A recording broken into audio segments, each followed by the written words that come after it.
एक राजा को राज करते काफी समय हो गया था। बाल भी सफेद होने लगे थे। एक दिन उसने अपने दरबार में उत्सव रखा और अपने मित्र देश के राजाओं को भी सादर आमंत्रित किया। वह अपने गुरुदेव को भी बुलाया। उत्सव को रोचक बनाने के लिए राज्य की सुप्रसिद्ध नर्तकी को भी बुलाया गया। राजा ने कुछ स्वर्ण मुद्राएं अपने गुरु जी को भी दी ताकि नर्तकी के अच्छे गीत व नृत्य पर वे भी उसे पुरस्कृत कर सके। सारी रात नृत्य चलता रहा। ब्रह्म मुहूर्त की बेला आई। नर्तकी ने देखा कि मेरा तबले वाला ऊँघ रहा है और तबले वाले को सावधान करना जरूरी है, वरना राजा का क्या भरोसा, दंड दे दे। तो उसको जगाने के लिए नर्तकी ने एक दोहा पढ़ा, घनी गई थोड़ी रही या मैं पल पल जाए, एक पलक के कान ने यूं ना कलंक लगाए। अब इस दोहे का अलग अलग व्यक्तियों ने अपने अनुरूप अर्थ निकाला। तबले वाला सतर्क हो गया होकर बजाने लगा। जब यह दोहा गुरुजी ने सुना तो गुरुजी ने सारी मोहरें उस नर्तकी को अर्पण कर दी। दोहा सुनते ही राजकुमारी ने भी अपना नौलक्खा हार नर्तकी को भेंट कर दिया। दोहा सुनते ही राजा के युवराज ने भी अपना मुकुट उतार कर नर्तकी को समर्पित कर दिया। राजा बहुत ही अचंभित हो गया। सोचने लगा, रात भर से नृत्य चल रहा है पर यह क्या? अचानक एक दोहे से सब अपनी मूल्यवान वस्तु बहुत ही खुश होकर नर्तकी को समर्पित कर रहे हैं। राजा सिंहासन से उठा और नर्तकी को बोला, एक दोहे द्वारा एक सामान्य नर्तकी होकर तुमने सबको लूट लिया।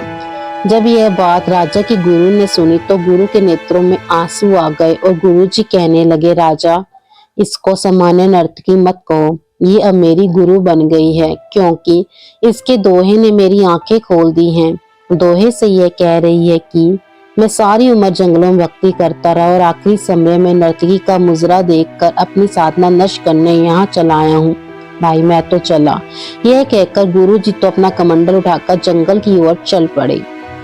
राजा की लड़की ने कहा, पिताजी मैं जवान हो गई हूँ, आप आंखें बंद किए बैठे हैं, मेरा विवाह नहीं कर रहे थे। आज रात मैं आपके महावत के साथ भागकर अपना जीवन बर्बाद करने वाली थी, लेकिन इस नर्तकी के दोहे ने मुझे सुमति दी कि जल्दबाजी ना कर, हो सकता है तेरा विवाह कल हो जाए, क्यों अपने पिता को कलंकित करने पर तुली है।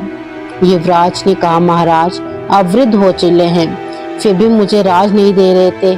मैं आज रात ही आपके सिपाहियों से मिलकर आपको मारने वाला था, लेकिन इस दोहे ने समझाया कि पगले आज नहीं तो कल आखिर रात तो तुम्हें ही मिलना है, क्यों अपने पिता के खून का कलंक अपने सिर पर लेता है, थोड़ा धैर्य रख। जब ये बातें राजा ने सुनी तो राजा को भी आत्मज्ञान हो गया। राजा के मन में वैराग्य आ गया।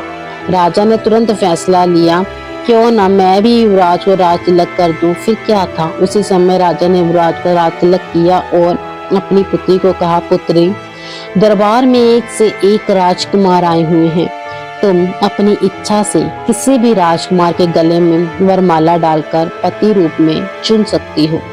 राजकुमारी ने ऐसा ही किया और राजा सब त्याग कर जंगल में गुरु की शरण में चला गया। यह सब देखकर नर्तकी ने सोचा, मेरा एक दोहे से इतने लोग सुधर गए, लेकिन मैं क्यों नहीं सुधर पाई।